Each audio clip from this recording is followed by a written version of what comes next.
Minggu malam 1 Desember 2024, mahasiswi di salah satu universitas di Bangkalan, Madura ini ditemukan meregang nyawa di sebuah lokasi di Kecamatan Galis, Bangkalan, lantaran dianiaya secara sadis oleh kekasihnya sendiri dan diketahui bahkan tubuhnya ini dibakar. Saat ini pemirsa, tim Fakta tengah berada di Bangkalan, Madura. Kami akan mengarah ke TKP untuk mencari tahu dan menemui saksi di sana yang kemudian ini bisa bercerita kepada kami seperti apa kemudian ini lokasi sekitar dan juga detik-detik warga menemukan jasad dari mahasiswi tersebut. Saya Tiara Harahap, Anda menyaksikan Fakta.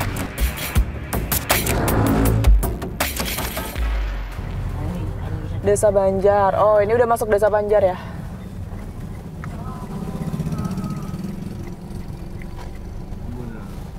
Kita sudah masuk Desa Banjar, Kecamatan Galis, pemirsa. Tempat di mana TKP berada dan informasinya tidak jauh dari sini, sebelah kanan jalan ya, mas, kanan jalan. Itu ada semacam tempat dulunya difungsikan untuk pemotongan kayu, begitu. Kita akan langsung lihat seperti apa TKP-nya.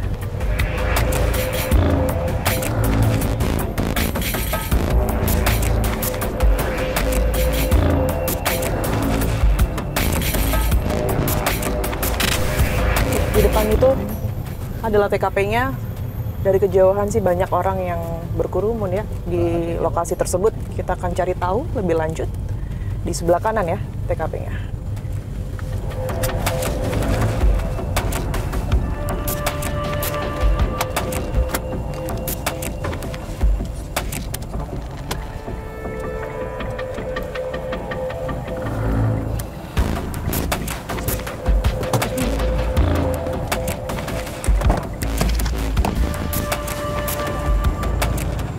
Kita sudah sampai pemirsa di TKP pembunuhan dari EN, mahasiswi salah satu universitas di Bangkalan yang terjadi pada Minggu malam kemarin. Ini di Desa Banjar, Kecamatan Galis, Kabupaten Bangkalan. Banyak warga yang berada di sini. Nampaknya juga masih banyak yang ingin tahu lokasi secara langsung, kemudian juga barangkali memanjatkan doa untuk almarhumah begitu, sekalipun hanya TKP-nya saja yang berada di sini. Di sebelah sana saya melihat mobil polisi, kita akan cari tahu apa aktivitas yang masih berlangsung di sini.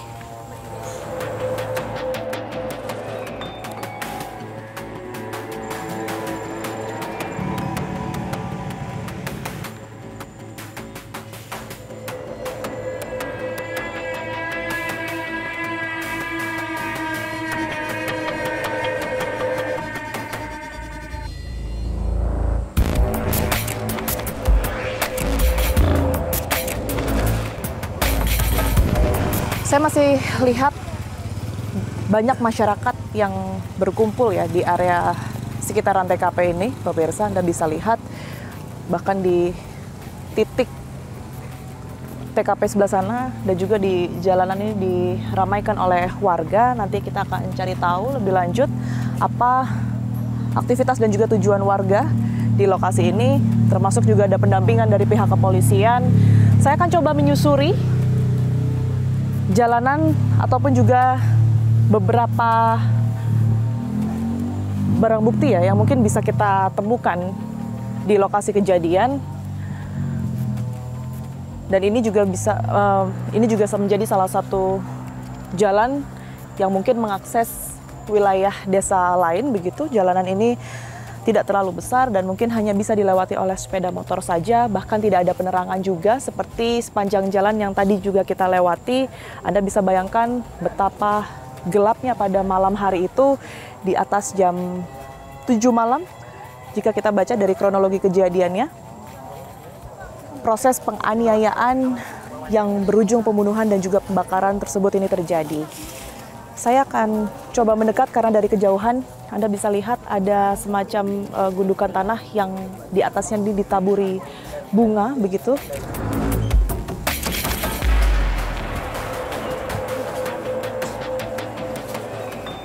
Ya.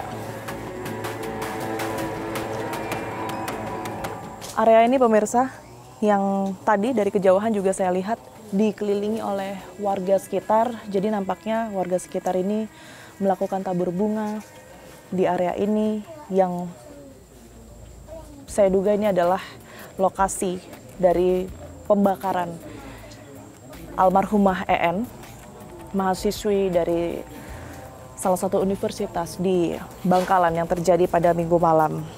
Di sini juga kami masih melihat ada sisa-sisa pembakaran seperti kayu yang terbakar, kemudian juga beberapa tanah dan daun yang gosong bekas terbakar, begitu.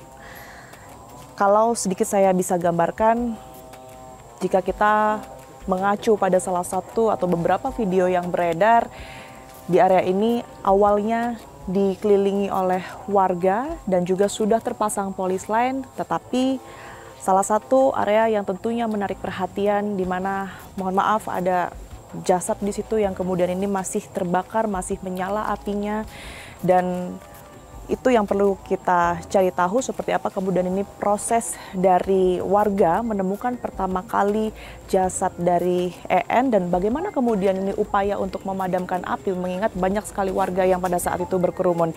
Saya akan coba untuk cari Pak Cari ya yang juga menjadi saksi kami, begitu. Kita akan coba cari.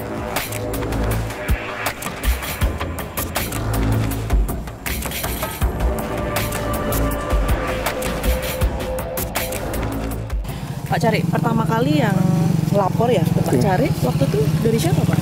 Dari masyarakat, ya. Telepon saya. Tapi awalnya mereka waktu telepon tidak melaporkan bahwa ada pembakaran mayat. Dikira sumber yang kebakar ya. Iya. Jadi mereka bilang bahwa, Kak, ternyata ini mayat seorang perempuan. Langsung saya ke sini, cek lokasi. Setelah cek betul, saya langsung telepon polsek. Jadi boleh kita ke sana ya Pak ya? Oke. Lewat mana Pak Cari? Lewat sini? Iya. Sebentar, pelan-pelan Pak.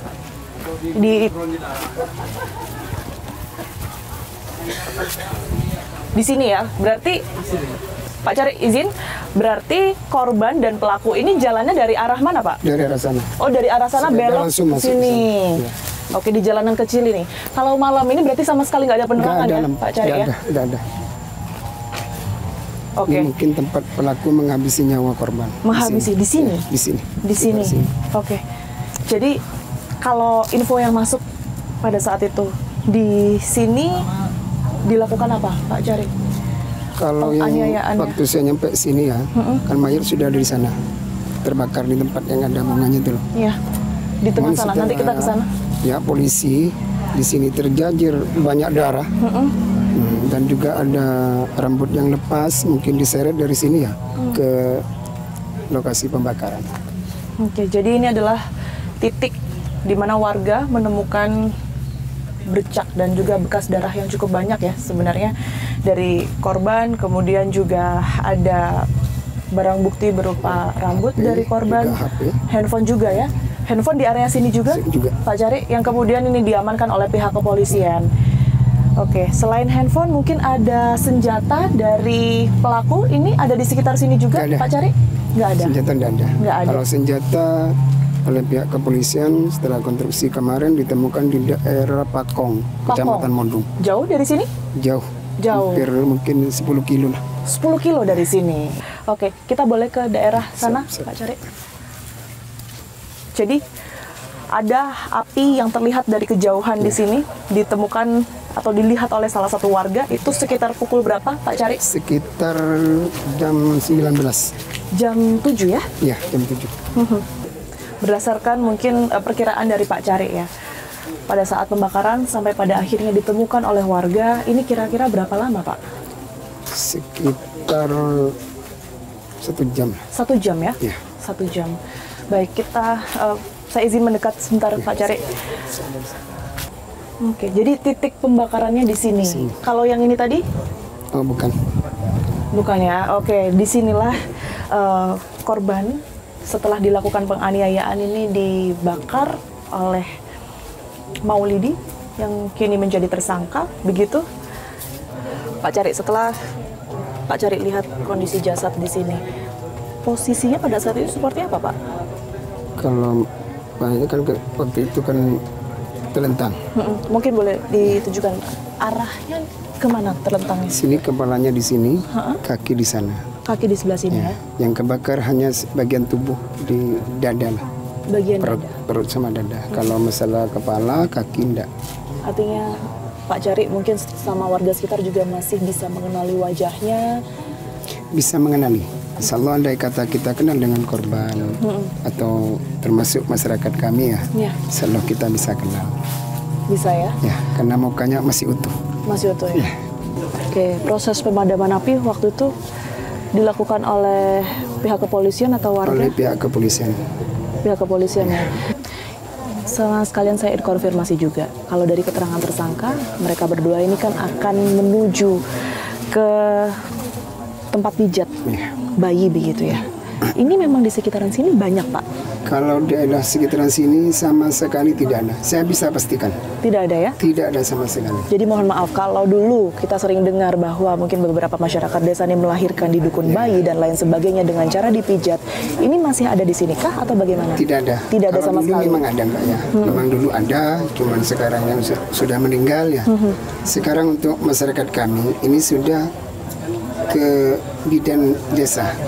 Karena desa kami ini ada 3 bidan yang menanganin orang melahirkan. Oke, jadi dipastikan itu hanya alibi dari tersangka, begitu ya. Baik, Pak Cari, terima kasih banyak atas waktunya, atas keterangan yang sudah diberikan kepada kami. Sehat selalu, Pak Cari. Amin, amin. Kita temukan fakta selanjutnya.